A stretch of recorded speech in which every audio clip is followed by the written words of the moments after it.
Parte 2. Algunos temas cristianos. Realidades inteligibles y su expresión a través de formas perceptibles. Hay un punto que es clave para comprender la esencia de los otros temas que hemos tratado o vamos a tratar, a saber, que el conocimiento humano es de dos clases. Uno es el conocimiento adquirido por medio de los sentidos, lo que el ojo, el oído o los sentidos del olfato, el gusto o el tacto pueden percibir, se denomina perceptible. Por ejemplo, el sol es perceptible, ya que puede verse. Asimismo, los sonidos son perceptibles, pues el oído los puede oír. Los olores también lo son, pues el sentido del olfato los puede aspirar y percibir. Los alimentos igual, pues el paladar puede percibir su dulzura, su acidez, su amargor o su salinidad. Asimismo, el calor y el frío, ya que puede percibirlos el sentido del tacto. Estas se llaman realidades perceptibles. La otra clase de conocimiento humano es el de las cosas inteligibles, es decir, consiste en realidades inteligibles que no tienen forma material ni ocupan lugar y no son perceptibles. Por ejemplo, el poder de la mente no es perceptible, ni lo es ninguno de los atributos humanos. Se trata de realidades inteligibles. De igual modo, el amor es una realidad inteligible y no perceptible, pues el oído no oye estas realidades, el ojo no las ve, el olfato no las siente, el gusto no las detecta, ni las percibe el tacto. Incluso el éter, cuyas fuerzas se dice en la filosofía natural que son el calor, la luz, la electricidad y el magnetismo, es una realidad inteligible y no perceptible. Asimismo, la propia naturaleza es una realidad inteligible y no perceptible. El espíritu humano es una realidad inteligible y no perceptible.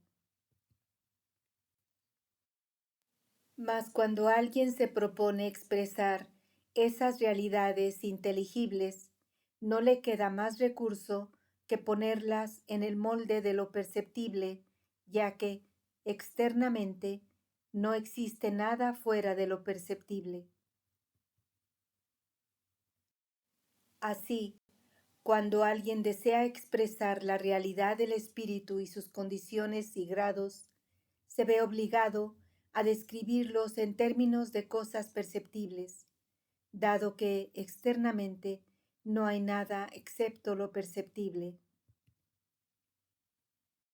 Por ejemplo, la pena y la alegría son realidades inteligibles, pero cuando alguien desea expresar esas condiciones espirituales, dice: tengo el corazón apesadumbrado, o mi corazón saltó de alegría, aunque literalmente el corazón no pesa más, ni se eleva.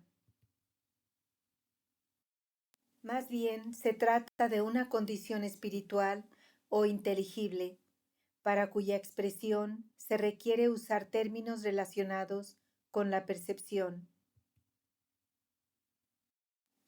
Otro ejemplo se da cuando alguien dice: tal persona ha avanzado mucho, aunque ha permanecido en el mismo lugar, o bien, tal persona ocupa un puesto elevado, en tanto que sigue caminando sobre la tierra como todos los demás.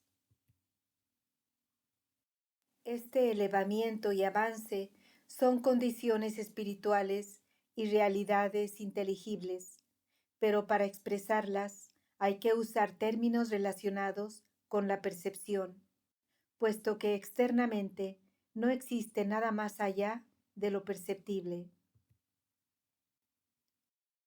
Por citar otro ejemplo, el conocimiento se describe figuradamente como luz y la ignorancia como oscuridad. Pero piensa, ¿es el conocimiento una luz perceptible o la ignorancia una oscuridad perceptible? Desde luego que no. Son solo condiciones inteligibles, pero cuando alguien desea expresarlas materialmente, llama luz al conocimiento y oscuridad a la ignorancia, y dice, tenía el corazón apagado y se me iluminó.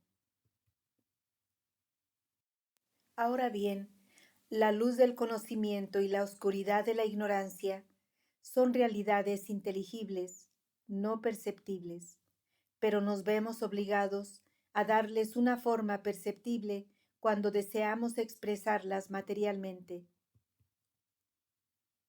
Así, es evidente que la paloma que descendió sobre Cristo no fue una paloma física, sino una condición espiritual expresada en términos relativos a la percepción, en beneficio de la comprensión. Por ejemplo, en el Antiguo Testamento se dice que Dios apareció como una columna de fuego. Ahora bien, lo que se quiere decir no es una forma perceptible, sino una realidad inteligible que se ha expresado en esa forma. Cristo dice, el Padre está en el Hijo y el Hijo está en el Padre. Ahora bien, ¿estaba Cristo dentro de Dios o Dios dentro de Cristo? No, por Dios. Se trata de una condición inteligible que se ha expresado en una forma perceptible. Llegamos a la explicación de las palabras de Bahá'u'lláh cuando dice, oh Rey, yo era un hombre como los demás, dormido en mi lecho, cuando he aquí que las brisas del Todo Glorioso soplaron sobre mí y me enseñaron el conocimiento de todo lo que ha sido. Esto no procede de mí, sino de aquel que es todopoderoso y omnisciente. Esta es la condición de la revelación divina. No es una realidad perceptible, sino una realidad inteligible. Está más allá del pasado, el presente y el futuro, y los trasciende. Es una comparación y una analogía, una metáfora, y no una verdad literal.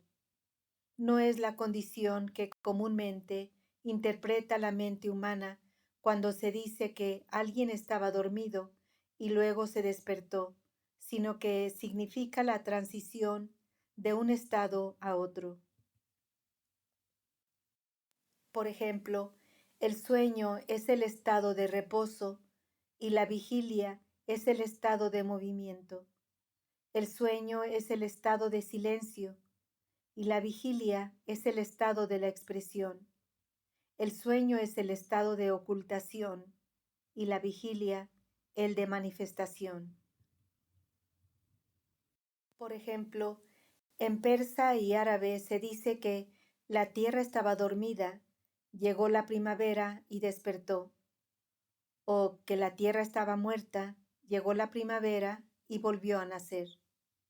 Estas expresiones son comparaciones, analogías, símiles e interpretaciones figuradas en el dominio de los significados interiores. En resumen, las manifestaciones de Dios siempre han sido y continuarán siendo realidades luminosas y, en su esencia, no se produce nunca cambio ni alteración. A lo sumo, antes de su revelación, están en quietud y silencio, como un ser dormido, y después de su revelación, son elocuentes y luminosos, como un ser despierto.